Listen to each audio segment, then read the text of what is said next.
So we're very pleased with the instrument. It's actually very easy to use. You can see here that it fits on the benchtop very smartly, hardly any bigger than a laser printer, and attractive design. It's got these little chips inside it. You can see very small miniaturized chips which we load up here, and then they go into the instrument. Run time 2 to 3 hours. Set up a few hours in advance of that. We're looking forward to the new protocols, which will make that even quicker and really easy. And we're actually just now started talking to various researchers about training them up to make their own libraries. So people want to use the instrument.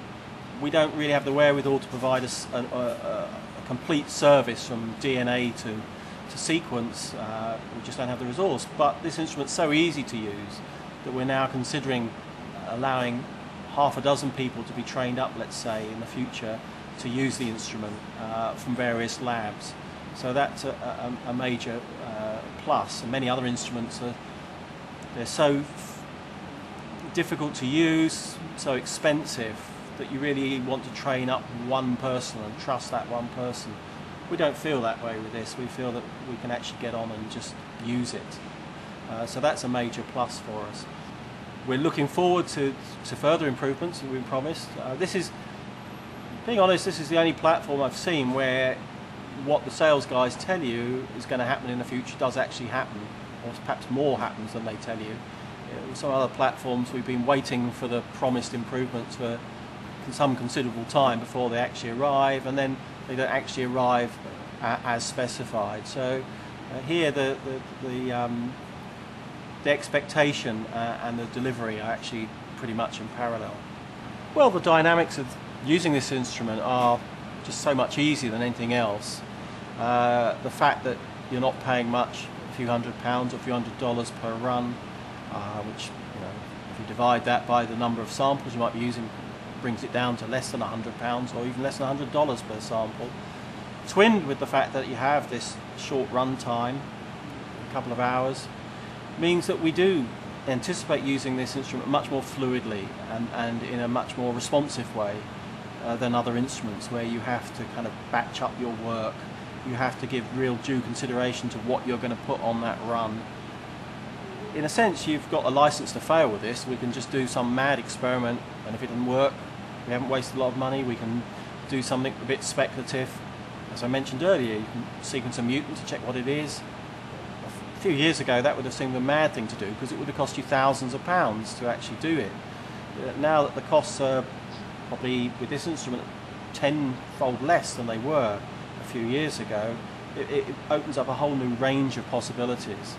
And I don't think it's going to be far off. I think it's already coming, that it will become the norm. If you make a construct in the lab, you make a mutant or you make a new plasmid and put it into a cell or whatever, that you will just genome sequence that organism to check that it is what you think it is. And referees and journal editors will expect you to have done that, just as they expect you now to sequence, say, a plasmid insert. So I think that kind of rapid response and the fluidity that we get with the short run times and the cheap reagent costs, the cheap running costs, really open up lots of new possibilities.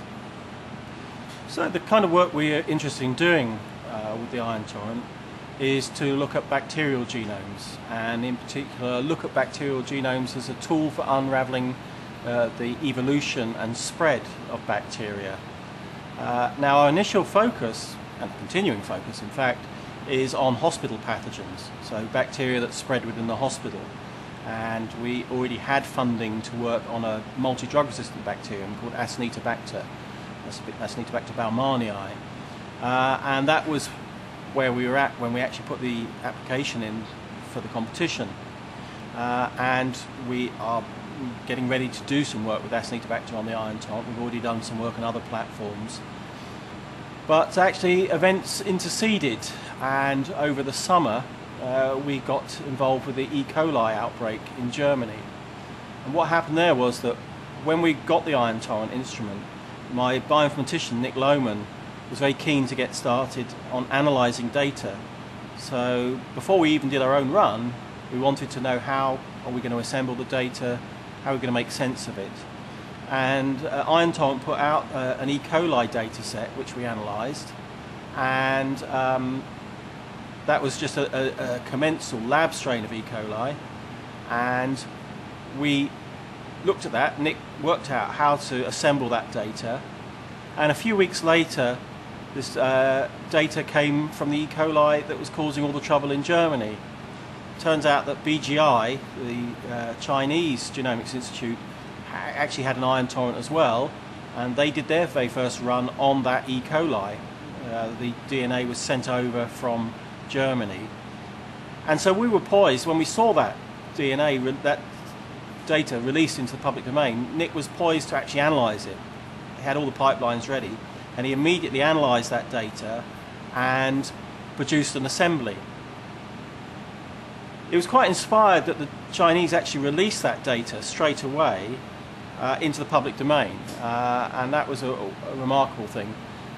Nick continued in that vein because he just did his assembly and then immediately released that into the public domain.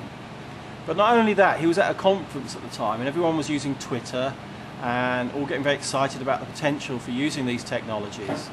And so Nick put a message on the blog saying, I've done this assembly, why don't we all of us actually crowdsource the analysis of this organism and look at what we can find out about the organism together, working on this and keeping stuff in the public domain and so forth. And from that there was this huge flurry of activity, people communicating via Twitter. Then a wiki was set up, a kind of repository where people could deposit data, put their comments. People started using their blogs, and within a few days many of the basic questions about the biology of that organism were answered using this crowdsourcing approach. So what happened at that time was really something quite remarkable. We didn't quite anticipate that it would go quite so global, if you like. So that crowdsourcing effort, it took in people from the US. There's a guy, Mike Feldgarten there, showed very early on that this wasn't a new strain, a completely new strain, something like it had been seen about 10 years before in Germany. So that was an interesting angle. Then other people came in and looked at the various virulence factors and looked at the phylogenetics of the strain and said, this isn't the typical kind of strain that we'd see causing this kind of diarrhea and this kind of disease. It's a bit unusual.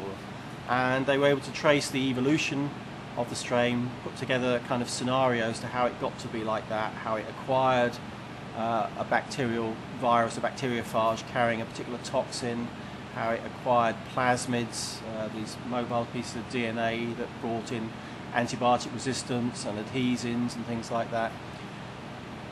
And so that was all remarkable, all that coming together, and within about a week we had over 24 entries on this wiki, this so-called GitHub, that was actually collating all that information.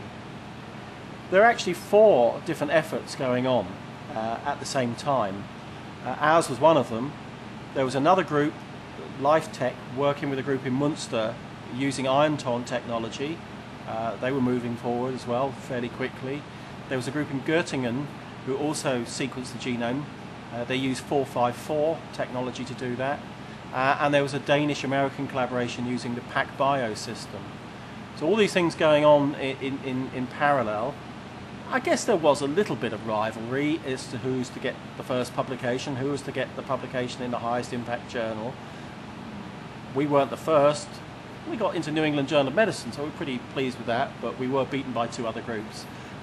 So, you know, in a sense, the remarkable thing is that out of all these efforts, 4 papers came out, 4 papers in peer-reviewed journals, and all of this work going on in parallel.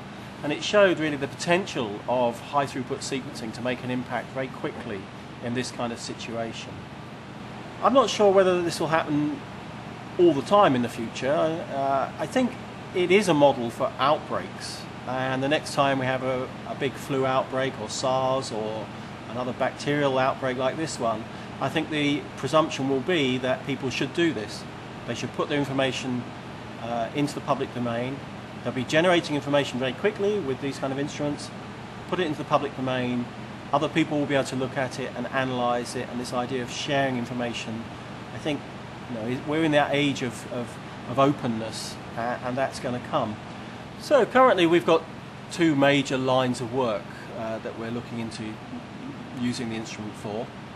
We want to continue working on E. coli and kind of finish that work up. So we're actually looking at the technical performance of the instrument, comparing it with other instruments, using E. coli as the kind of benchmarking organism.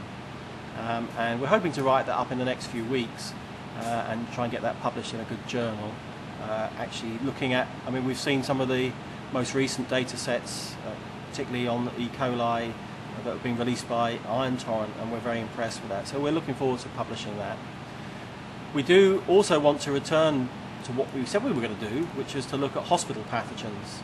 And we have this organism Acinetobacter, but we recently got funding also from the National Institute for Health Research in the UK to adopt a wider programme of research, looking at a broader range of pathogens, looking at trauma patients in particular. So this is both civilian patients who've experienced trauma and military patients, returning soldiers from the battlefield, and looking at the kind of infections they get, actually looking in depth in their wounds and other samples to see what's living there, what might be causing disease that we might not be able to grow very easily or see otherwise, and also seeing if we can unravel the evolution of those pathogens and their spread and where they've come from, looking at the genomes. There is a third thing we're doing, which we didn't say we'd do, but because the instrument's so easy to use and it's so cheap, we're doing it, which is that actually in our laboratory work we often make mutants of strains. If we want to test a particular hypothesis, we want to knock out a gene and see what effect it has. One of the problems in that approach is you try and knock out a gene cleanly, but sometimes the organism acquires additional mutations. So you see changes, but you don't know for certain that you've done exactly, made a surgical excision of that gene. Now with the Ion Torrent, we're going to actually sequence our mutants, and then we can see the whole genome, and we can see, oh, there are no other changes, or worst case, oh, a great chunk of other part of the chromosome's fallen out, and that might be accounting for the problems. So that's a third strand we're adding to this. And both the ease of use and the fact that it's so cheap and cost effective to do this means that we really can save a lot of time and effort in the research laboratory, avoiding having to work on mutants that aren't actually what we think they are, or at least going forward with the reassurance that what we think it is what it is. In terms of our experience with the most recent chip, the 316 chip, we've got, I think, over 250 meg. We promised it would give 100 meg of data. It's giving 2.5 times that much. So that is actually a considerable improvement on what we're expecting. Read length is starting to go up.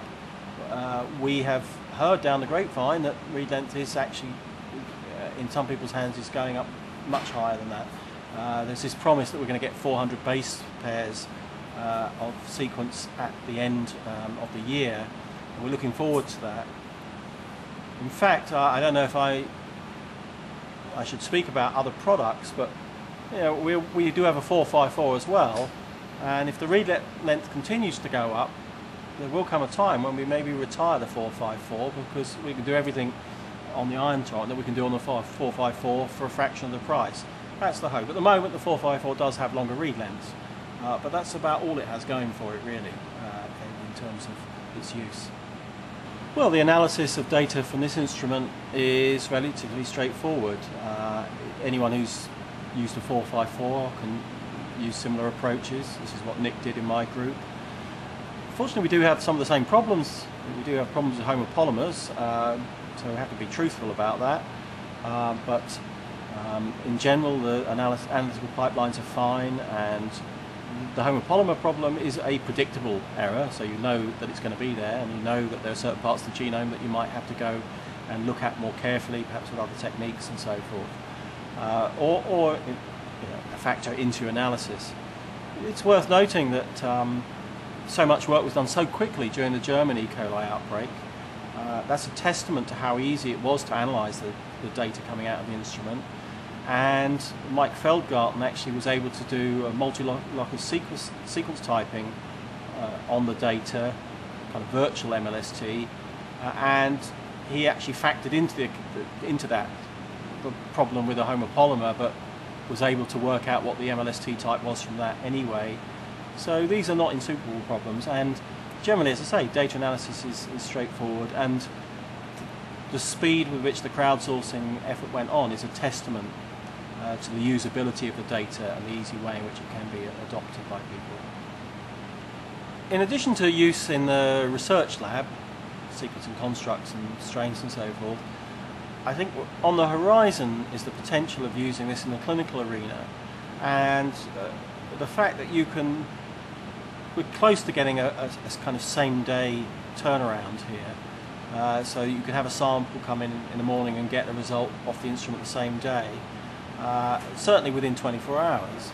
That brings in lots of opportunities there. It means that there would be that rapid response to make a difference in real time to an outbreak situation or to an individual patient, and actually bring new information, full information. In fact, whole genome is as full information as you can get on a microorganism.